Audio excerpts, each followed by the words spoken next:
Buenos días a los lectores y seguidores de Acción Cine. Estamos ahora mismo a puntito de salir, que es de buena mañana tempranero, para ver el pase, la primera proyección que van a hacer aquí en España de una de las películas de ciencia ficción más esperadas del año, que es Transcendence, la primera película como director de Wally Pfister, el director de fotografía del gran Christopher Nolan, que ahora pues estrena en cine con Johnny Depp de protagonista en una historia de ciencia ficción que, si bien no ha sido muy bien acogida ni por crítica ni por público en Estados Unidos, sí es una de las películas más anticipadas del año en el tema de ciencia ficción e incluso cine comercial, porque se le espera bastante. Johnny Depp siempre en taquilla suele funcionar muy bien en España, y estamos esperando a ver, vamos a salir para allá a ver qué nos encontramos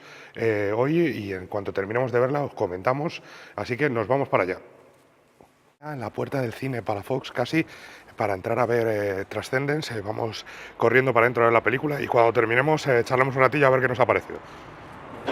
Bueno, seguimos en el cine Palafox. Como os comentábamos, salimos de ver Divergente, la primera película de una franquicia nueva que está dando bastante que hablar y que va a ser uno de los estrenos potentes de esta primavera. Se estrena aquí el 30 de abril. En Estados Unidos ha sido un auténtico taquillazo,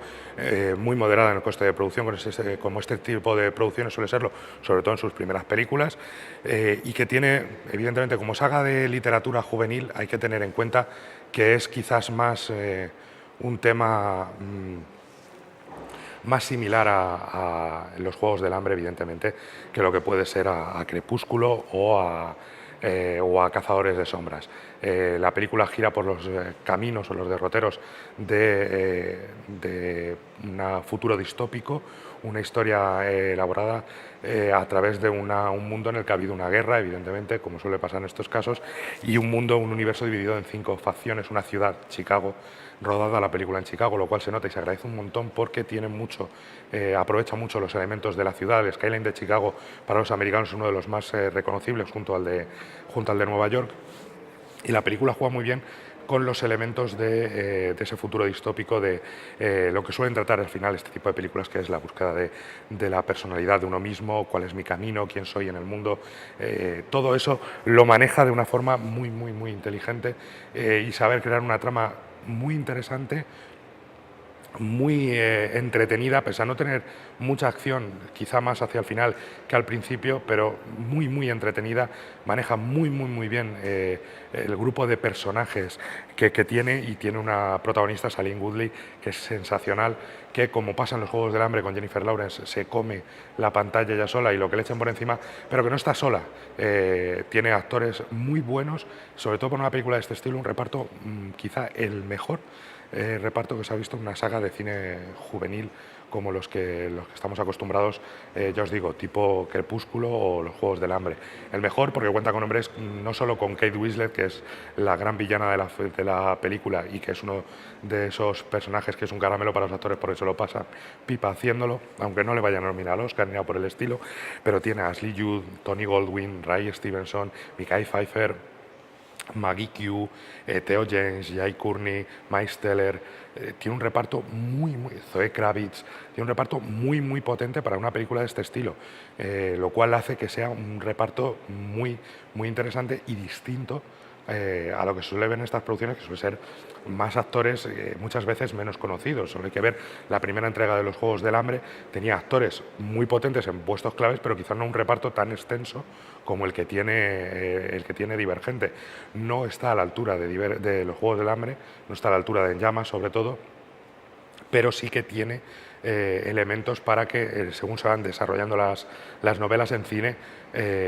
tener esa misma fuerza y esa misma presencia. Sí hay que recordar, la película, quien se haya leído el libro, la película tiene el aspecto romántico, que es quizá la parte más floja, está tocado de forma mucho más sutil y menos cargante que en los libros. En los libros tiene mucho más peso la historia romántica, porque están contados en primera persona y vemos lo que piensa la protagonista y cómo sufre, y la historia de amor continuamente, y no tiene ese mismo peso, esa misma pegada. La historia de amor tiene muchísimo menos presencia en la película, está resuelta de forma mucho más breve, y quizá incluso más elegante, más rápida, más adulta que en los libros, donde para mi gusto, personalmente, y me he leído Divergente, no estoy hablando de oídas, he leído el libro, tiene demasiado peso cómo la historia de amor va creciendo y haciéndose cada vez más importante, y cómo la protagonista nos cuenta cómo va sintiendo la historia de amor y tal. Y aquí no pasa eso, aquí juega muchísimo más con la historia que les rodea, con la historia de ser divergente, lo que supone ser divergente en un mundo tan separado, lo que supone pertenecer a varias facciones. No es totalmente fiel al libro, han cambiado varias cosas que se agradecen, porque tiene que tener su propia personalidad, no tiene que ser clavada el libro, aunque los fans a lo mejor echan algunas cosas en falta o se quejan de algunos detalles. Sí he hecho en falta con respecto al libro que el personaje de Peter no sea un poquito más cabroncete, que en el libro es un psicópata de tomo y lomo, y aquí lo han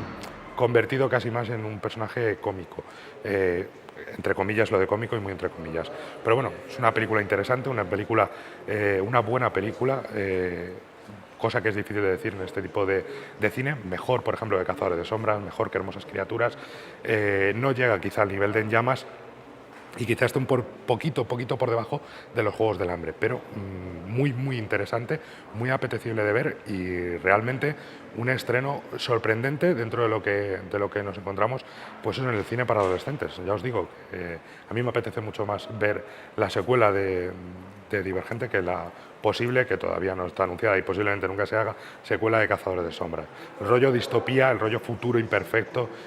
da mucho más juego, creo, para analizar ciertos temas, como es la búsqueda de personalidad, el encontrarse uno mismo, da mucho más juego que una película como pueda ser Cazadores de Sombras. Un tema sobrenatural y fantástico quizá no da tanto juego, así que bastante recomendable. Os recomiendo que le echéis un vistazo, sobre todo a los fans del libro, que le va a gustar un montón, al fan de este tipo de historias. Al público adolescente yo creo que le va a convencer bastante, pero igual no busca una película de acción tremenda y a raudales, porque no es de eso de lo que trata Divergente, es algo distinto. Camino de ciencia ficción distópica, con un final muy potente y una prometedora secuela que ya está de camino, así que os dejamos con ella, y ya sabéis, a partir del 30 de abril la tenéis en cines. Hasta la próxima.